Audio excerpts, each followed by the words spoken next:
What's going on, folks? Eddie here. I hope you're having a fantastic day. So today we're going to go over the 5 things that I hate and the 5 things that I love about the Fiat 124 Spider. I've owned 2 of these cars over the last few years, and I've gotten to know them pretty well. I've had a fantastic example of the car, and I've had a horrible example of the car. So I guess I'm equipped to say what I think about it. Now I have to say the positives outweigh the negatives, but to start, let's go over the 5 things that I don't like about this car. The first things I don't like are the cup holders. It's a simple gripe, but Fiat doesn't seem to be able to do cup holders. I know Mazda, obviously, but it must just run in the family. I know the Fiat 500s are bad, but the 124s are worse. Like, this is one of the cup holders.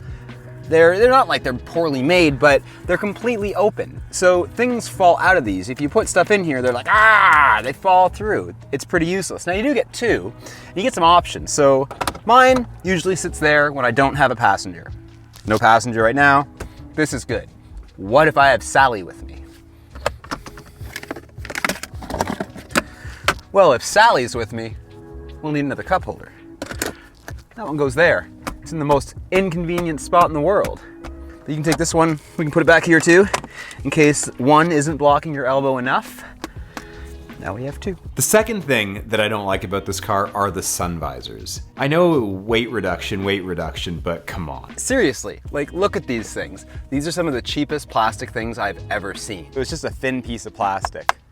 Not much to it. It does have a nice little mirror. My third issue with the car is storage. Really, if you buy one of these cars, storage shouldn't be that big of a concern. You're not buying a grocery getter or a car to cart the family around. No, you're buying a small 2-seat Roadster, so whatever. But nonetheless, it's one of my gripes. Not much storage in here. We can fit 1 backpack. I have my gimbal in here, and I could probably fit a suitcase on top of that. But that's about it. It's not much better in the car either. So we have 1 glove box right here. It's pretty deep, it's got some space, but it's not exactly big. And then we have the secret ninja storage, which is hidden back here. So as you can see, that opens up, and you have a nice little space for maybe a small raincoat. There's also this small little cubby holder. This is good enough for maybe your wallet or your cell phone and a set of keys. That thing gets full pretty quick. And then lastly, the middle arm console. Mine is pretty much full. If you need a utilitarian vehicle and can only have 1 car, this is not the car for you. My 4th issue is really simple. Not enough power. These cars do not make enough power from the factory. It's better than, say, an NA Miata. It's better than a couple economy cars, but at the same time, it's a rear-wheel drive sports car, and I think it should have a bit more. I know that we can get more power out of a multi-air 1.4. Sometimes pretty easily, sometimes not so easily. But I feel like it wouldn't be as important or necessary to modify these cars if they gave them an appropriate amount of power from the factory. I think ideally a down-tuned version of the Alfa Romeo 4C's engine would be perfect. And if you don't realize it, that engine does come in the car in the Rally Edition. The Rally Edition has the Alfa Romeo 4C's engine. It would have been the perfect engine. I think this car would have been a lot more appealing to a lot more people if it just had a bit more power. Number 5, my biggest issue, and this is more with the white car than the black car, not enough driving. I don't get to drive this thing nearly enough, and that's because of my own doing. Changing the engine, putting in a built engine, whatever it is we're doing with the car. It'll be down a few more times after this, I'm sure, but I don't get to do enough driving. And the sad thing is, even if I hadn't started modifying it, I still had a car that ate a ton of oil. I've known a few other people with 124s that have had the same issue, and I've watched their cars go in and out of the dealership, and they never get resolved. That's my biggest out of all the gripes with this car, is I don't get to drive it enough because the engine that came in it was literally a piece of garbage. That said, my black one was fantastic. There's quite a few 124s that have very, very good samples of this engine in it as well. It's just the white one's been a bit of a lemon. That brings us on to the positives. Before we go into this, if you like what we're doing, don't forget to hit that like button, smash it if you so desire, and don't forget to subscribe. It's what your mom would want you to do. Your dad? Yeah, you better watch out when he gets home. He's pissed. With all that negativity out of the way, here are the 5 things that I love about the car. The number 1 item is by far the way the car looks. They look like a lot more car than they actually are.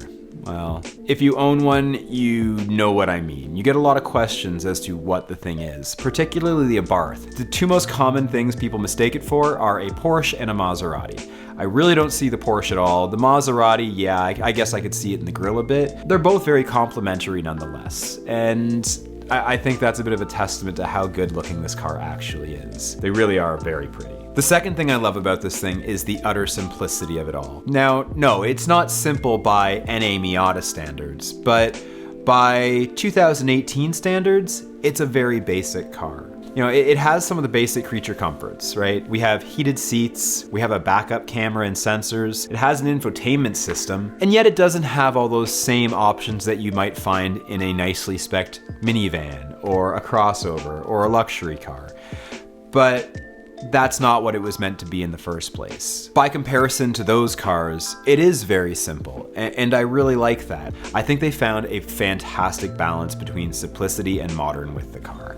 I can't think of another car that does it better, but I'm admittedly biased. The third thing I love about these cars is parts availability. Now, if you've ever been involved with a car where there is a lack of car parts, re Fiat 500 when they first came out here in North America, it's frustrating. You want to do things to your car, but those parts just aren't available yet. And then in order to get anywhere, you end up playing guinea pig with a lot of early to market parts. And this doesn't always go well. This can often be a pretty horrible experience for some folks. I've been lucky. I've had a very good experience with being a guinea pig in a lot of ways, but it just makes it kind of frustrating for someone as an automotive enthusiast. That's where the 124 has it a lot better. On the suspension side, it's gained all this aftermarket support from its brother, the Miata.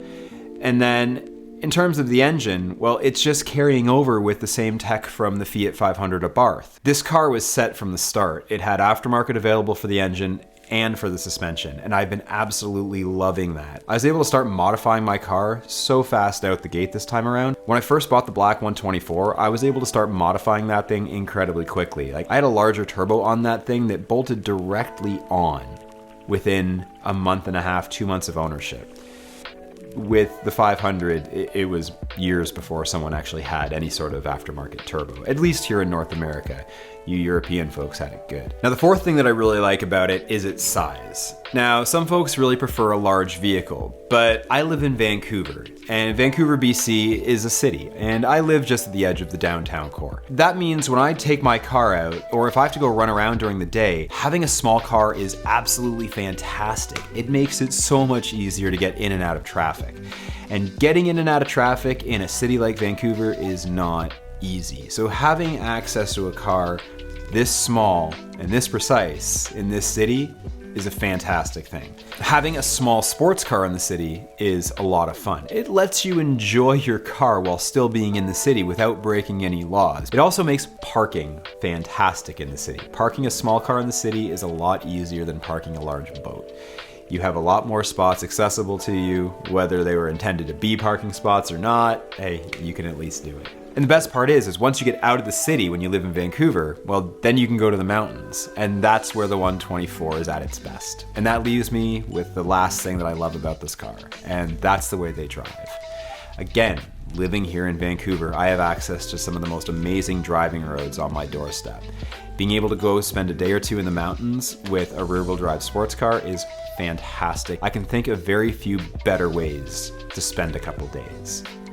That's the number one reason I have this car where I live, is because of the roads that are out here. I don't think I'd be so into cars if I didn't have access to these roads.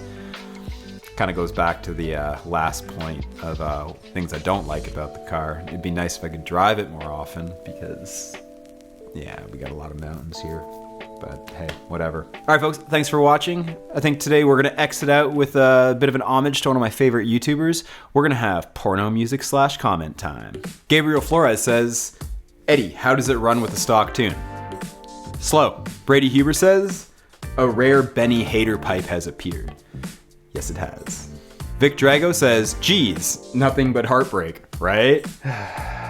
Hunter Murray says, the collab I've been waiting to see. Yeah, it was fun having the Valley Crew guys up here. It'd be fun to go back down to LA. I haven't been down to LA since Matt Farrer reviewed my Fiat 500. I'd love to go back down there. Future 5305 says, great vid, horrible hat.